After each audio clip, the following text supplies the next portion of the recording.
नमस्कार दोस्तों, स्वागत है आपका मेरे YouTube चैनल आर के भक्ति में। भक्तों, मैं आज आपको बृहस्पतिवार की व्रत कथा सुनाऊंगा, जिस कथा को करने से और सुनने मात्र से हमें मनवांछित फल की प्राप्ति होती है, विष्णु भगवान की हमें असीम कृपा प्राप्त होती है। तो आइए हम अपनी कथा को प्रारंभ करते हैं।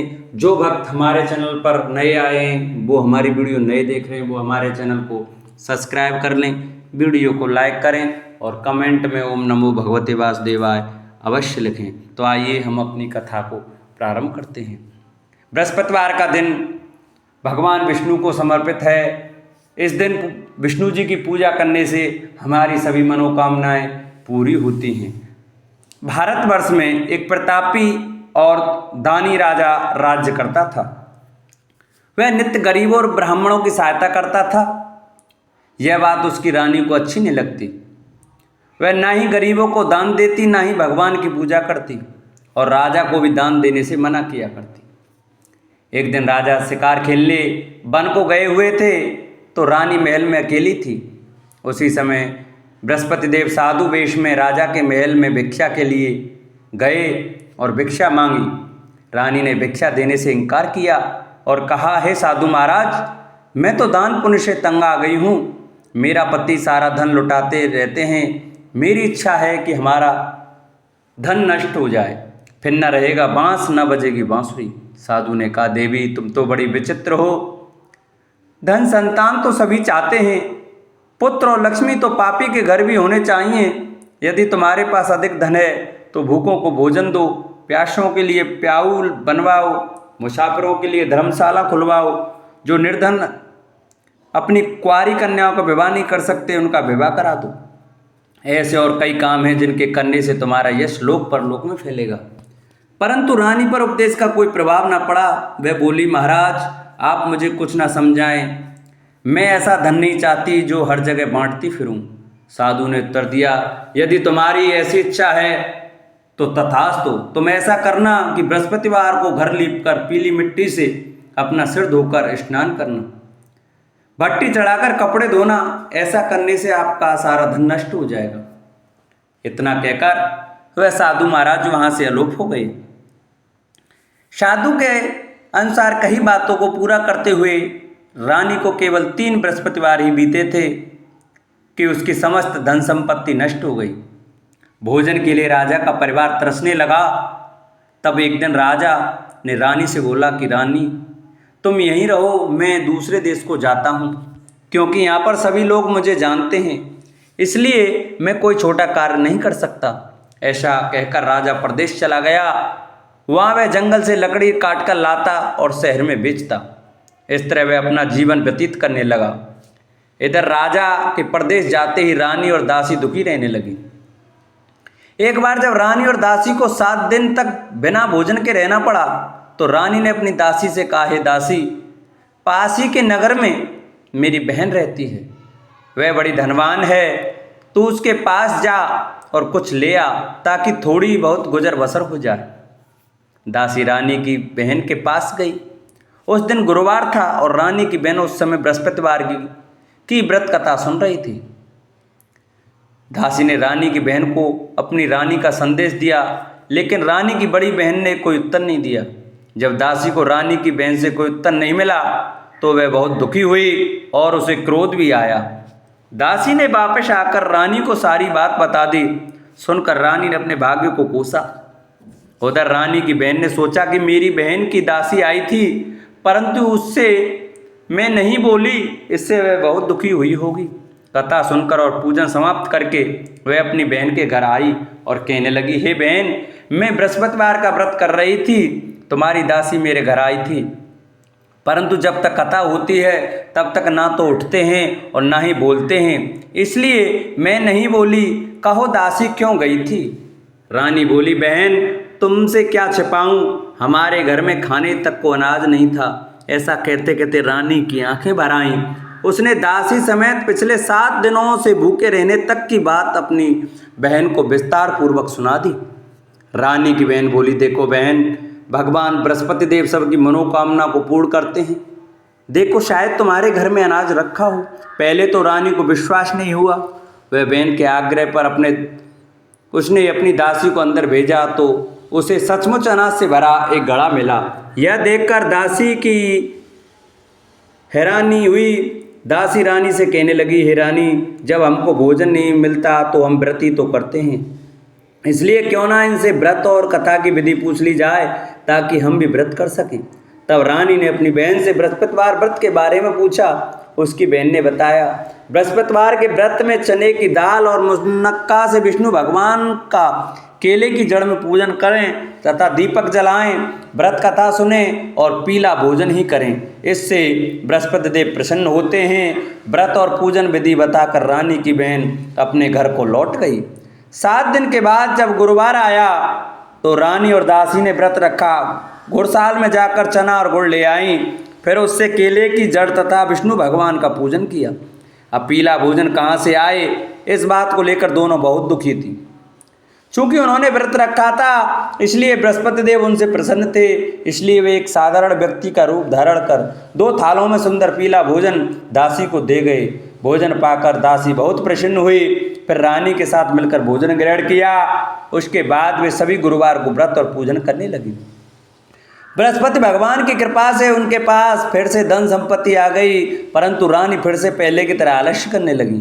तब दासी बोली, देखो रानी, तुम पहले इस प्रकार आलस्य करती थी, तुम्हें धन रखने में कष्ट होता था, इस प्रकार सभी धन नष्ट हो गया और जब भगवान बृहस्पति की कृपा से धन मिला है तो तुम्हें फिर से आलस्य होता है।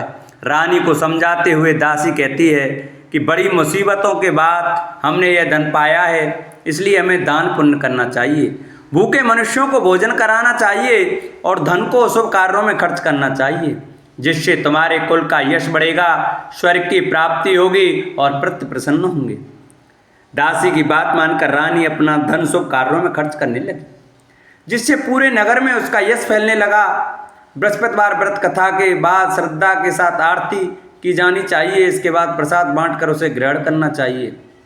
एक दिन राजा दुखी होकर जंगल में एक पेड़ के नीचे आसन जमा कर बैठ गया। वह अपनी दशा को याद करके व्याकुल होने लगा। बृहस्पतिवार का दिन था। एकाएक उसने देखा कि निर्जन वन में एक साधु प्रकट हुए। वह साधु वेश में स्वयं बृहस्पति देवता थे। लकड़हारे के सामने आकर बोले, हे लकड़हारे, इस सुनसान जंगल में तू चिंता मग्न क्यों बैठा है? लकड़हारे ने दोनों हाथ जोड़कर प्रणाम किया और उत्तर दिया, महात्मा जी, आप सब कुछ जानते हैं, मैं क्या कहूँ? यह कहकर रोने लगा और साधु को अपनी आत्मकथा सुनाई। महात्मा जी ने कहा, तुम्हारी स्त्री ने बृहस्पति के दिन बृहस्पति भगवान का निरादर किया है, जिसके कारण रुष्ट होकर उन्होंने तुम्हारी यह दशा कर दी। अब तुम चिंता को दूर करके मेरे कहने पर चलो तो तुम्हारे सब कष्ट दूर हो जाएंगे और भगवान पहले से भी अधिक संपत्ति देंगे।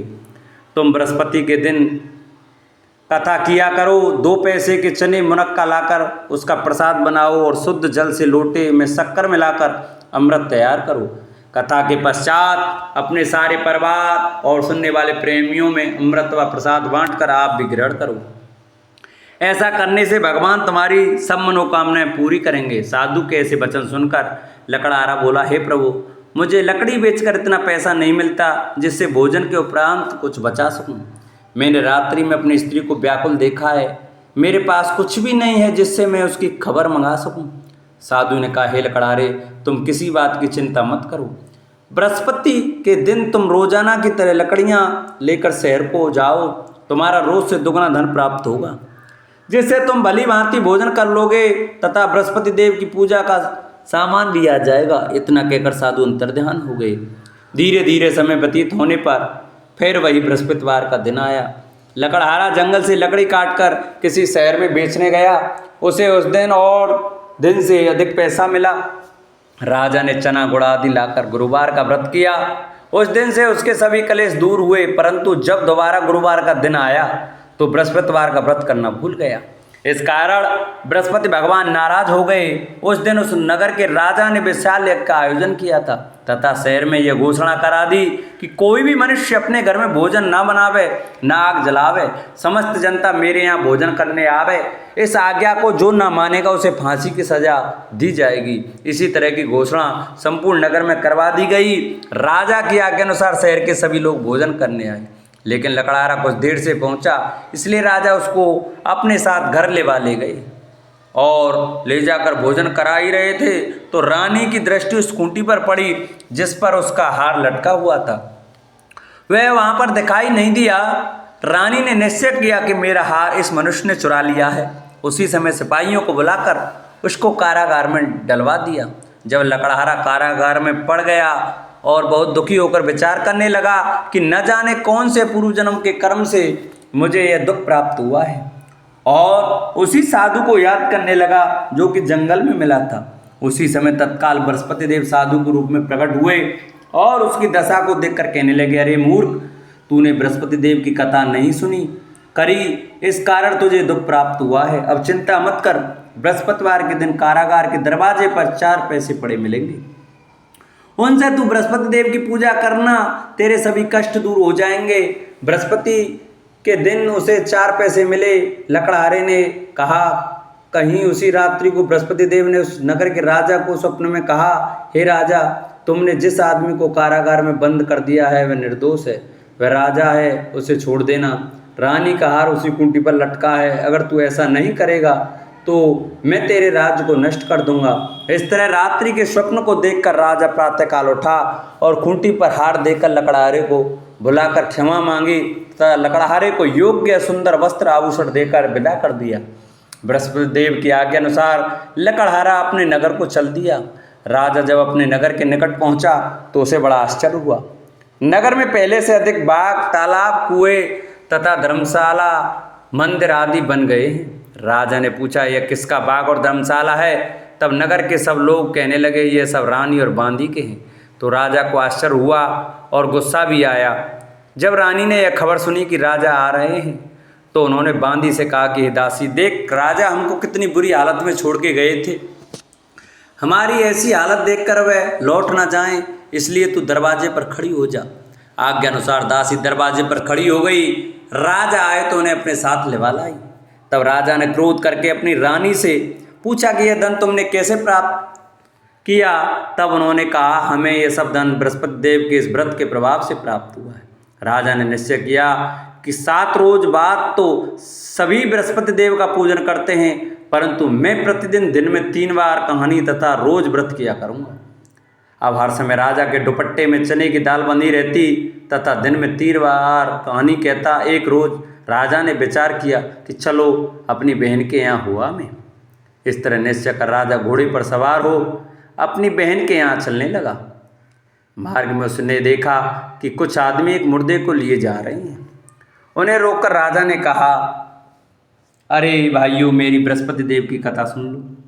वे बोले, लो, हमारा तो आदमी मर गया है, इसको अपनी कथा की पड़ी है। परंतु कुछ आदमी बोले, अच्छा कहो, हम तुम्हारी कथा भी सुनेंगे। राजा ने दाल निकाली और जब कथा आदि हुई कि मुर्दा हिलने लग गया, और जब कथा समाप्त हो गई तो राम राम कह के मनुष्य उठकर खड़ा हो गया। आगे मार्ग में उसे एक किसान खेत में हल चलाता मिला। राजा ने उसे देख और उससे बोला, अरे भैया, तुम मेरी बृहस्पतिवार की कथा सुन लो। किसान बोला, जब तक मैं तेरी कथा सुनूंगा तब तक 4 हरैया जोत लूँगा, जा अपनी कथा किसी और को सुनाना। इस तरह राजा आगे चलने लगा। राजा के हटते ही बैल पछाड़ खाकर गिर गए तथा किसान के पेट में बड़ी जोर का दर्द होने लगा। उस समय उसकी माँ रोटी लेकर आई। उसने जब यह देखा तो अपने पुत्र से सब हाल पूछा और बेटे ने सभी हाल कह दिया। तो बुढ़िया दौड़ी दौड़ी उस घुड़सवार के पास गई और उससे बोली कि मैं तेरी कथा सुनूंगी, तू अपनी कथा मेरे खेत पर चलकर ही कहना। राजा ने बुढ़िया के खेत पर जाकर कथा कही, जिसके सुनते ही वे बैल उठ खड़े हुए तथा किसान के पेट का दर्द भी बंद हो गया। राजा अपनी बहन के घर पहुंचा। बहन ने भाई की खूब मेहमानी की। दूसरे रोज प्रातःकाल राजा जागा तो वह देखने लगा कि सब लोग भोजन कर रहे हैं। राजा ने अपनी बहन से कहा, ऐसा कोई मनुष्य है जिसने भोजन नहीं किया हो? मेरी बृहस्पतिवार की कथा सुन ले। बहन बोली, हे भैया, यह देश ऐसा ही है कि पहले यहाँ लोग भोजन करते हैं, बाद में अन्य काम करते हैं। अगर कोई पड़ोस में हो तो देखाऊं। वह ऐसा कहकर देखने चली गई, परंतु उसे कोई व्यक्ति नहीं मिला जिसने भोजन ना किया हो। अतः वह एक कुम्हार के घर गई जिसका लड़का बीमार था। उसे मालूम हुआ कि उसके यहाँ 3 रोज से किसी ने भोजन नहीं किया है। रानी ने अपने भाई की कथा सुनने के लिए कुम्हार से कहा। वह तैयार हो गया। राजा ने जाकर बृहस्पतिवार की कथा कही, जिसको सुनकर उसका लड़का ठीक हो गया। अब तो राजा की प्रशंसा होने लगी। एक रोज राजा ने अपनी बहन से कहा कि हे बहन, हम अपने घर को जाएंगे, तुम भी तैयार हो जाओ। राजा की बहन ने अपनी सास से कहा। सास ने कहा, चली जा, परंतु अपने लड़के को मत ले जाना, क्योंकि तेरे भाई के कोई औलाद नहीं है। बहन ने अपने भैया से कहा, हे भैया, मैं तो चलूंगी, पर कोई बालक नहीं जाएगा। राजा बोला, जब कोई बालक नहीं चलेगा तब तुम भी क्या करोगी। बड़े दुखी मन से राजा अपने नगर को लौट आया। राजा ने अपनी रानी से कहा, वह निर्वंशी है, हमारा मुख देखने का धर्म नहीं है और कुछ भोजन आदि नहीं किया। रानी बोली, हे प्रभु, बृहस्पति देव ने हमें सब कुछ दिया है, वह हमें औलाद अवश्य देंगे। उसी रात को बृहस्पति देव ने राजा से स्वप्न में कहा, हे राजा, उठ, सभी सोच त्याग दे, तेरी रानी गर्भ से है। राजा की यह बात सुनकर बड़ी खुशी हुई। 9वें महीने में उसके गर्भ से एक सुंदर पुत्र पैदा हुआ। तब राजा बोला, हे रानी, स्त्री बिना भोजन के रह सकती है, पर बिना कहे नहीं रह सकती। जब मेरी बहन आवे तुम उनसे कुछ कहना मत। रानी ने सुनकर हाँ कर दिया। जब राजा की बहन ने यह शुभ समाचार सुना तो वह बहुत खुश हुई तथा बधाई लेकर अपने भाई के यहाँ आई। तभी रानी ने कहा, घोड़ा चढ़कर तो नहीं आई, गधा चढ़ी आई। राजा की बहन बोली, भाभी, मैं इस प्रकार न कहती तो तुम्हें औलाद कैसे मिलती। बृहस्पति देव ऐसे ही हैं, जैसी जिनकी मन में कामना है सभी को पूर्ण करते हैं। जो सद्भावना पूर्वक बृहस्पतिवार का व्रत करते हैं एवं कथा पढ़ता अथवा सुनता है, दूसरों को सुनाता है, बृहस्पति भगवान उनकी सभी मनोकामना पूरी करते हैं। भगवान बृहस्पति सदैव रक्षा करते हैं। संसार में जो मनुष्य सद्भावना से भगवान जी का पूजन व्रत सच्चे हृदय से करते हैं तो उनकी सभी मनोकामना पूर्ण करते हैं। जैसी सच्ची भावना से रानी और राजा ने उनकी कथा का गुणगान किया तो उनकी सभी इच्छाएं बृहस्पति देव जी ने पूरी की थीं। इसलिए पूर्ण कथा सुनने के बाद प्रसाद लेकर जाना चाहिए। हृदय से उसका मनन करते हुए जयकारा बोलना चाहिए। बोलो बृहस्पति देव भगवान की जय। प्राचीन काल में एक ब्राह्मण रहता था। वह बहुत निर्धन था। उसके कोई संतान न थी। उसकी स्त्री बहुत मलिनता के साथ रहती थी। वह स्नान न करती, किसी देवता का पूजन न करती। इससे ब्राह्मण देवता बड़े दुखी थे। बेचारे बहुत कुछ कहते थे, किंतु उसका कुछ परिणाम न निकला। भगवान की कृपा से ब्राह्मण की स्त्री के कन्या रूपी रत्न पैदा हुआ। कन्या बड़ी होने पर प्रातः स्नान करके विष्णु भगवान का जाप व बृहस्पतिवार का व्रत करने लगी। अपने पूजन पाठ को समाप्त करके विद्यालय जाती तो अपनी मुट्ठी में जौ भर के ले जाती और पाठशाला के मार्ग में डालती जाती। तब ये जौ स्वर्ण के हो जाते। लौटते समय उनको बीन कर घर ले आती। एक दिन वह बालिका सूप से सोने के जौ को फटक कर साफ कर रही थी कि उसके पिता ने देख लिया और कहा, हे बेटी, सोने के जौ के लिए सोने का सूप होना चाहिए। दूसरे दिन बृहस्पतिवार था। इस कन्या ने व्रत रखा और बृहस्पति देव से प्रार्थना करके कहा, मैंने आपकी पूजा सच्चे मन से की हो तो मेरे लिए सोने का सूप दे दो। बृहस्पति देव ने उसकी प्रार्थना स्वीकार कर ली। रोजाना की तरह वह कन्या जौ फैलाती हुई जाने लगी। जब लौटकर जौ बीन रही थी तो बृहस्पति देव की कृपा से सोने का सूप मिला। उसे वह घर ले आई और उसमें जौ साफ करने लगी, परंतु उसकी माँ का वही ढंग रहा। एक दिन की बात है कि वह कन्या सोने के सूप में जौ साफ कर रही थी। उस समय उस शहर का राजपुत्र वहाँ से होकर निकला। इस कन्या के रूप और कार्य को देखकर मोहित हो गया तथा अपने घर आकर भोजन तथा जल त्याग कर उदास होकर लेट गया। राजा को इस बात का पता लगा तो अपने प्रधानमंत्री के साथ उसके पास गए और बोले, हे बेटा, तुम्हें किस बात का कष्ट है? किसी ने अपमान किया है अथवा और कारण हो सो कहो, मैं वही कार्य करूँगा जिससे तुम्हें प्रसन्नता हो। अपने पिता की राजकुमार ने बातें सुनी तो वह बोला, मुझे आपकी कृपा से किसी बात का दुख नहीं है, किसी ने मेरा अपमान नहीं किया है, परंतु मैं उस लड़की से विवाह करना चाहता हूँ जो सोने के सूप में जौ साफ कर रही थी। यह सुनकर राजा आश्चर्य में पड़ गया और बोला, हे बेटा, इस तरह की कन्या का पता तुम ही लगाओ, मैं उसके साथ तेरा विवाह अवश्य ही करा दूंगा। राजकुमार ने उस लड़की के घर का पता बताया। तब मंत्री उस लड़की के घर गए और ब्राह्मण देवता को सभी हाल बतलाया। ब्राह्मण देवता राजकुमार के साथ अपनी कन्या का विवाह करने के लिए तैयार हो गए तथा विधि विधान के अनुसार कन्या का विवाह राजकुमार के साथ हो गया। कन्या के घर से जाते ही पहले की भांति उस ब्राह्मण देवता के घर में गरीबी का निवास हो गया। अब भोजन के लिए भी अन्न बड़ी मुश्किल से मिलता था। एक दिन दुखी होकर ब्राह्मण देवता अपनी पुत्री के पास गए।